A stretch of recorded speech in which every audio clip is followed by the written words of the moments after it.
Hey, what's up? I'm gonna be doing something different. I'll be talking about Selbyen and Cashworks. These are two new maps that were added in the most, well, not the most recent, the recent summer update, and I thought about just talking about them. Because personally, I'm not so super huge on a lot of the new maps that have been added. I think they're all like pretty flawed in one way or another, and I felt like using these two maps as an example will be a good way for me to, get my thoughts out. Because I want to try out something different today, something else. And I think I'll just get started right away, because like, what's there to say? If probably know TF2, if you clicked on this video, you probably already know about those two new maps. So let's get to it. I want to start with Selbyen. It's a map people seem to like a lot. It's definitely one of the most popular maps in the summer update, because it reintroduces player destruction. A game mode that's been kind of dead in the water for like years. I don't know if you can even still play it. Maybe community servers still run it. I don't know.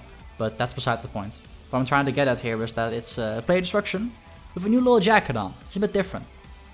You probably know about the gimmick of the map. If not, I'll maybe just run it down really quickly. You kill players, they drop seals. Sorry, you kill players, they drop fish, which you can feed to the seal. I think her name is Sylvia or something, but I don't really care about her name. We care about the gameplay. So, you kill players to drop fish, you pick up the fish, and then you give it to Sylvia whenever she spawns. She walks down this long, straight road across the entire map. It's always the same. The first time she shows up, it takes about 30 seconds, right as the game begins. Then it'll take a little while. She'll be like walking all the way into the water, then she despawns. It repeats. And then it'll keep going like that until one team gets enough fish and they feed the seal enough fish and then they win. Although I do think the objective is a bit confusing because the final score seems to be changing a bunch sometimes. I think it depends on how much fish one team has and the other team has, or how much is like still on the ground, which changes the display of how much fish you need in total to win, which can be pretty confusing sometimes. Otherwise, I think the overall idea is fun. The seal going down the same path makes it so that team fights are like all over the place. Sometimes you get a team fight right as the seal spawns. Sometimes it goes under the little crevice, under the little house. And when it's an open area with a bunch of verticality and houses, that's where the fight will take place. Although the first part of the seal's path isn't really the problem. The problem is really just afterwards. When you get to this point where the seal starts entering this little like house, with the little beams on the sides, a really small enclosed house. Essentially, you're just asking for a demo man to sticky spam in there. You can even shoot in between the beams for stickies. And it's just like, wow, when the seal gets there and a team is trying to deposit stuff after the initial team fight, a demo can just throw some stickies in there and probably kill a bunch of people, take the fish, and then, he gets to do it himself. And then that's like one thing. But when the seal exits out of this little cabin, and goes across the sea, the little like water, the area with all the rocks, it's where it's getting pretty bad, because this is where the sniper sideline is, the sniper sideline. It genuinely gives me 2-4 vibes. There's a little bit of cover, there's a lot of space you can look around the sniper, you can even see your own side of the field. You can't see past the house, but you can see a lot of your own field. The flanking area is very obvious how to flank it. You have to somehow go past and get underneath the little balcony, get behind the sniper, and then boom, you got him, right? You flanked him from behind, he should be an easy kill. The other easy ways to counter this position is to use, rocket jumps. Verticality of the map, there's a bunch of houses you can stand on, so there are ways you can hide behind the initial house, rocket jump, and then the sniper essentially can't really notice. As long as his team doesn't shoot you, right? This is an example of where it's just you and the enemy sniper try to counter him. It's a very simple, enclosed vacuum encounter here. Let me get some water before I continue. Oh yeah, I love water. Oof, okay. But the sideline is gargantuan, and because of everybody running around doing their own thing and looking for kills constantly, it's extremely easy for the sniper to get a bunch of picks from this area. It's extremely obnoxious, because even if you're like, cool, I'll just not play there, I'll go to this like side area where the seal spawns and play there, the seal will have to go down that path eventually. And people are going to go there to deposit their fish, unless they have deposited every single fish already before they get there, which is very rare. It does happen sometimes. It's just, it forces this entire really awkward situation where you need to hide behind the rocks, but you're still kind of exposed because you still need to follow the seal and kill players and just get the score. Another problem, like 2 problems, this is more like a player destruction thing, not really a Selbyen thing. 1, Scout is way too fucking good. Scout is literally like what you're supposed to be playing here, because the way you roll out from this map, the spawns are super small, claustrophobic, and enclosed, so you can really do some cool rocket jumps to get to places quickly. There are some you can take, but they're like really one-dimensional. I don't really give you a lot of room to rocket jump more because you already wasted like, I don't know, like 2 to 3 rockets. So it's kind of awkward as hell to roll out as Demo or Soldier, which obviously makes Scout strong because his running speed is just very fast. He doesn't really roll out, he just goes fast. And he can basically access all of the verticality on this map, whether he has the Atomizer or not, or the Force of Nature or not. He just has better jumps. Like the van that's right behind the initial first house you see when you exit out the right way from spawn, he can get there instantly. He can hop between the houses and occupy the area and deny other people from accessing it. He can really just go everywhere, and the thing about player destruction is, you pick up the fish, it's yours. If you have like, I don't know, 3 or 5 or more fishes, you begin to emit this like level 1 dispenser aura, where you get weak heals and the team around you gets weak heals. And if you're a fucking fast class, you're constantly running around getting kills, and you're now getting passively healed, it's not much. It begins to kind of add up. And it's really crazy. I've seen a lot of scouts just come in and manage to like sneak 1 kill against the enemy team's player that has the most fish, and they just run back to spawn, they wait for the fucking seal to show up, and then they just deposit it all because he's just too fast. Like, the hit and run with Scout is absolutely ridiculous. Not to mention, you know, the healing he gives his team, which is really fucking good. Again, it's small, but it adds up a lot over time. It lets you stay in fights a lot longer, it lets you take a lot more risks. And as Scout, that's gargantuan. That's so huge. Second problem with this map, I feel like, is the wall hacks you get when you pick up 1 fish. You get like the intelligence. What's it called? Like, you get like a little wall hack, a silhouette of your character.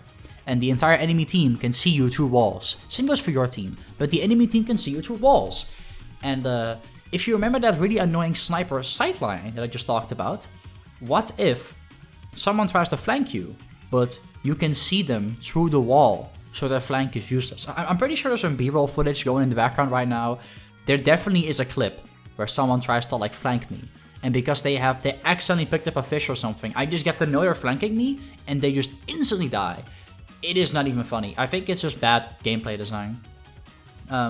You need to constantly drop the fish to stay undetected, which is like, you're kind of going against the game mode's like purpose. And this whole wallhack thing also kind of makes it so that you just funnel all the fish into one person. Because if you pick up 1 fish, you get walls on you, and that's like it. That's it. The enemy team gets to see how much fish you have. And why not just funnel it all into one guy, like an engineer or a scout, who will just sit back and hit and run and not commit the fights or has the safety of his base or his team to protect him. And then this one, they put all the fucking eggs into one basket, or they put all the fish into one seal in this case, and then they just run over and they get all the fish in. It's just kind of flawed. The fact that 1 fish is enough to give you like that like wall hack debuff it's just a player destruction fault. It's not really like the fault of the map or whatever, but it just kind of makes for this really screwed, super awkward, like stacking all the fish onto one person gameplay. I know people realize this, but it just kind of keeps happening constantly. I think it's just people do it subconsciously because they realize the massive downside of having wall hacks on you. At the end of, I've played Selbyen a lot because it's a very popular map, and like the last few games I started dropping fish intentionally, giving it to the enemy team just so I don't get to be fucking seen through walls, making all of my attempts to get isolated kills or to flank pointless because they can just see me. The first area of the map, like I said before, it's pretty good. When you get into the sniper silent area and you start to like take in the factors of like scout is way too good, sniper silence is ridiculous, the play destruction mechanics, just overall it's like this really mixed experience. It's not really it, in my opinion. I think the map looks great visually, it's super unique, but the problems are just it just doesn't really work in the long term for me. I can only play it like a couple of rounds and I'm like, alright, I'm fucking done. This gameplay experience is unique, but it's super imbalanced. I do like all the unique team fights that take place all around the map though, because of how the objective works. I think that is fun. Alright. Enough about the fucking funny seal. Enough about Selbyen. Enough about the thing everybody's memeing about. What about Cashworks? Cashworks is one of the new payload maps that was added. The other payload map that was added is Venice. I know it's Venice, but I say Venice because I think it's funny. Cashworks is like... Initially, it's good. I have a bunch of B-roll footage for this map, mostly because I want to talk about it a bit more. For starters, it's a payload map. It has this like downward, like pattern. It's like a reverse upward essentially. You go down, down, down until you get down the bottom of the mountain, and then you go the straight path across this bridge, and then you reach the enemy base. And it's overall just a really unique set piece. There's a lot of verticality in this map overall. It's on the first point, second point not so much, third point a lot of verticality because of the way you go downwards the hill, a lot of flank routes you can take. Fourth point also not so much after you get down the hill. Fifth point, a lot again. It just like varies a bit. This makes it really fun for soldiers to really just rocket jump around. They have a lot of pretty good spots to rocket jump around on this map. The rollout from Blue Spawn is pretty good too. Overall, I think it's pretty decently designed. I think it works well. But the main problem I get is once the blue team caps like the first point, and then they enter what I like to call sniper limbo. Because in this section of the map, a few things will happen. One, you actually manage to get past this initial chokehold where the initial red spawn is, and then you get to go down the hill. The thing about this downwards hill area is that it's very vulnerable to spam from demo men, specifically because they can just sit below and just chuck grenades and sickies. And the other problem is that there are like 2 sniper sightlines. The first one that was intentionally designed is not that bad. It's lower, so if people just get towards the hill and they don't even go downwards it yet, they just start like initially walking out, they are not exposed to the sniper. Which is good. Because there's also a flank route you can take to the left in order to go towards the sniper and flank him. So that's a well-designed, sniper sightline. There is a strong area, you can go around it, and then you have to take a risk in order to kill the sniper. That's kind of like how I imagine a sniper sightline should work. 99% of the time, it needs to like have a solid idea of like, alright, he can't see me if I go this way, or I hide behind this. This lets me get close to distance and lets me take a potential pick or a kill. The last thing I want with a sniper sideline is if the counter is another sniper. That's bad.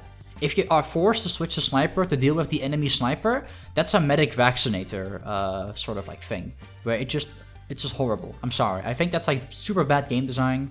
Oh, you want to play Devilman? Well, that kind of sucks. Because, the sniper exists. So you're going to have to pick sniper now just to counter snipe him. And then you can play Devilman. But he'll respawn and get back this position and go repeat the whole fucking cat and mouse game. It's just not my thing. But I feel like most people feel this way. They don't want the sniper counter to beat sniper. But anyway, this initial sniper sideline has a counter. It's fine. But there is a really, really big flaw. You can, I don't know if it's only possible with a C-tab jump or a normal crouch jump, but you can actually get towards the flank route from the far left with a medium health kit that takes you downwards and brings you around. You can take that as any class, not just like a mobility class like Scout, Soldier, or Pyro with a detonator, It can be anybody. And if you're in this spot as Sniper, you can actually back up all the way to the back of this fucking place. And you are given a few things. 1. Probably one of the best sniper sidelines in the game. 2. An extremely easy out where you can just drop down and airstrafe back into your team instantly. And 3. There is a medium health kit near you. So in case you do get spammed out by like rockets, or you get body shot or whatever, you can just get the health kit because you have sustain. This sniper sideline is ridiculous because you get to see them instantly walk towards the hill. They haven't even gone down it yet. You can see them immediately. I have a clip here where the fucking fog of the map settles in. The fog of the map settles in as I get in this sideline. And I can just hit this medic for free. It's so far away that there's no damage numbers. It's that bad. It's that bad. It's a Whatville sniper sideline, alright? Do you remember Whatville? Yep. It's terrible. But thank fucking god I have not seen any sniper player use this sideline. Only I've actually tried to do it. And it's so fucking stupid. I think snipers don't realize this because you have to retreat down the hill and go back all the way. And there are many cases where snipers get caught out by the way too far in the open towards the health kit on the hill. But if a sniper player is smart, they can take this jump and they can just fucking make the life of the enemy team miserable. This sideline is really bad, but once you get past this sideline, it's good for a little while again. But then you get to the bridge. There's 2 bridges. It gets bad again. There's multiple problems with this area, in my opinion. For starters, you got the funny bridge on the side on the left. That's just a bunch of floating planks. I don't know if it's because of my graphic settings, but it's just a bunch of floating fucking planks. That's one thing. Second thing, the floating planks and the little gaps in them are not for show. You can actually shoot projectiles through them, and projectiles will fall through them. This makes projectile classes here really, really bad. I think there's a moment where I was playing medic and I was hitting a soldier and he tried to rocket jump from the little wooden bridge up towards the roof of the bridge to the side, on the middle of the map. But he can't because the fucking rocket goes through the bridge. And it just limits your options. It makes it super fucking awkward.